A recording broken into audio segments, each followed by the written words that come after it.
अपने हाल के एक इंटरव्यू में ये कह दिया कि अमेरिका तो सोचता रह गया कि कैसे तालिबान ने कब्जा कर लिया, लेकिन तालिबान ने अचानक से पूरे अफगानिस्तान पे कब्जा कर लिया। पर अब सच्चाई निकल कर आई कि चीन, तुर्की और पाकिस्तान तीनों ने किस तरह से खेला तालिबान के कब्जे का गेम, और सबसे बड़ी बात, डबल गेम खेला तुर्की ने। तो वहीं दूसरी तरफ तो सबसे बड़ी खबर, भारत ने रॉकेटों और मिसाइलों की बारिश करने की प्लानिंग करी। इसके अलावा बहुत कुछ, आइए जानते हैं इन खबरों को विस्तार से। एक बड़ा प्रश्न बना हुआ था दुनिया भर के एक्सपर्ट के बीच में कि आखिर तालिबान ने पलक झपकते ही कैसे लगभग पूरे देश पर कब्जा कर लिया अफगानिस्तान में। अफगानिस्तान से अमेरिका जल्दबाजी में निकला था, ये तो सही था, लेकिन अफगानिस्तान के लगभग सभी जिले पंसीर को छोड़कर जल्दी से तालिबान के हमले में ढह गए और अफगान सुरक्षा बलों ने एक के बाद एक हार माननी शुरू की, और वो भी जल्दी जल्दी। पिछले कुछ हफ्तों से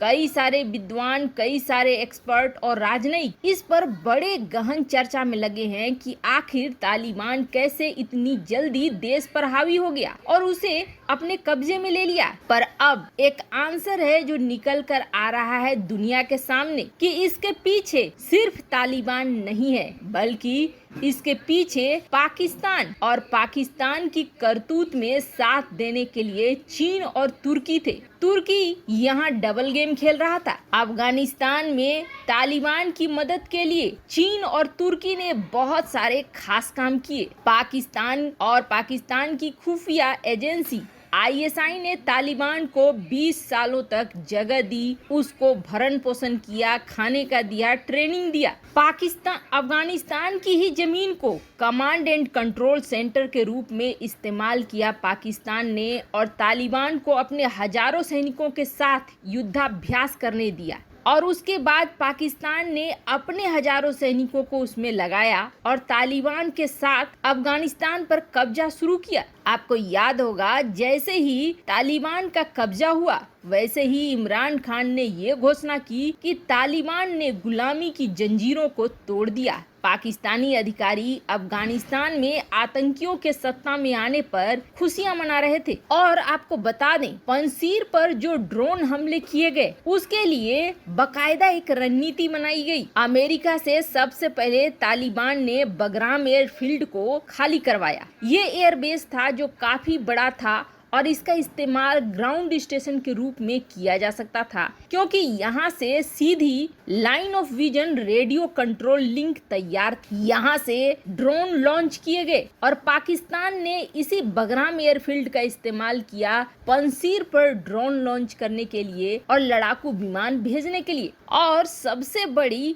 बात देखिए, इसमें तुर्की ने खूब साथ दिया। जो एयरपोर्ट था उसका कंट्रोल तुर्की के पास था। तुर्की ने पाकिस्तान के लड़ाकू विमानों को वहां उतरने दिया, खास तौर पर पंसीर के लिए तालिबान की मदद करने के लिए। अमेरिका ये सोच रहा था कि नाटो मेंबर होने की वजह से तुर्की अमेरिका के साथ में है, लेकिन असल में वो पाकिस्तान के साथ में था। पंसीर को जीतने के लिए तुर्की ने पाकिस्तान की सिर्फ इतनी ही मदद नहीं की कि एयरपोर्ट के कंट्रोल का इस्तेमाल किया, बल्कि उसने दिए पाकिस्तान को ड्रोन, और चीन ने भी कई सारे ड्रोन दिए। चीन और तुर्की के ड्रोनों का इस्तेमाल किया गया तालिबान के अफगानिस्तान में कब्जे पर। बहुत ज्यादा सर्विलांस सिस्टम का भी इस्तेमाल किया पाकिस्तान ने, जिससे तालिबान को मदद मिली। तुर्की, चीन और पाकिस्तान, इन तीनों की तिकड़ी ने मिलकर सारा षड्यंत्र रचा, और यही वजह थी कि तालिबान ने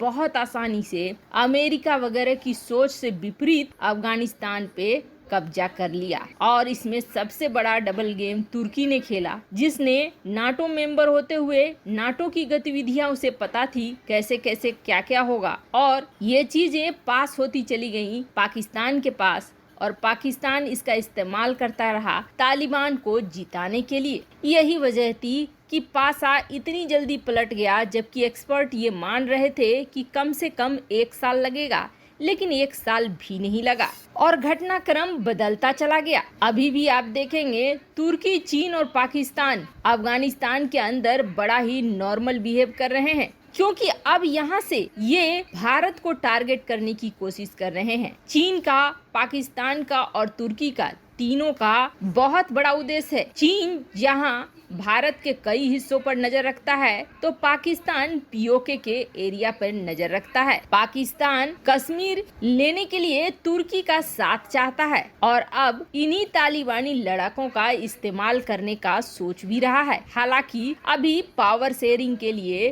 तालिबान में खुद फूट पड़ी है और हक्कानी और तालिबानी आपस में लड़ रहे हैं। ये खबरें अब निकल कर बाहर भी आ रही हैं। पर क्या भारत के लिए सचमुच कुछ बड़ा खतरा पैदा हो रहा है? तो आपको बता दें, पाकिस्तान से लगते वेस्टर्न कमांड में जहां भारत और अमेरिका के सैन्य बेस की बात हो रही है, यानी पाकिस्तान को काउंटर करने के लिए भारत यहां सैन्य बेस बना सकता है, अमेरिका को अनुमति दे सकता है, अमेरिका के हथियारों की तैनाती हो सकती है। यहाँ तक तो अमेरिका से मदद लेने की बात हुई, क्योंकि आप देखेंगे हाल में 2 दिन पहले ही अमेरिका और ऑस्ट्रेलिया और ब्रिटेन, इन तीनों के बीच एक समझौता हुआ। इस समझौते के तहत ऑस्ट्रेलिया को सैन्य मदद दे रहा है ब्रिटेन और अमेरिका। सैन्य मदद के तहत ऑस्ट्रेलिया की नेवी को और आर्मी को इतना स्ट्रांग बनाया जा रहा है ताकि क्वाड का ये एक मजबूत मेंबर बन सके। तो वहीं भारत को लेकर ये बात चल रही है कि सैन्य बेस और हथियारों की तैनाती हो। पर इन सब से अलग जहां ये बातें चल रही है, अभी जमीन पर क्या होना है ये तय नहीं हुआ है। पर भारत ने ये तय जरूर कर लिया है कि अपनी लड़ाई खुद से लड़नी है, इसके लिए मजबूत रहना है। सीडीएस बिपिन रावत ने एक बड़ा बयान दिया है, जिसके बाद पाकिस्तान और चीन दोनों को समझ में आ जाएगा कि भारत की तैयारी क्या है। दरअसल सीडीएस बिपिन रावत ने ये कहा है कि चीन हाल के दिनों में बहुत ज्यादा आक्रामक हो गया है और पाकिस्तान की बात करें तो पाकिस्तान सीधी लड़ाई कभी नहीं लड़ पाएगा। इसलिए पाकिस्तान एक प्रॉक्सी वार करना चाहता है तो चीन इसमें उसका साथ देता है। ऐसे में हमें युद्ध की हर कलाओं से पारंगत रहना होगा। अभी तक हमने एक फोर्स नहीं बनाया था, उस फोर्स की घोषणा हम बहुत जल्द करने वाले हैं और वो फोर्स है रॉकेट फोर्स। यानी ये फोर्स ये देखेगी कि मिसाइलों और रॉकेटों को दागना है, कहाँ दागना है, कैसे दागना है, ये सारी चीजें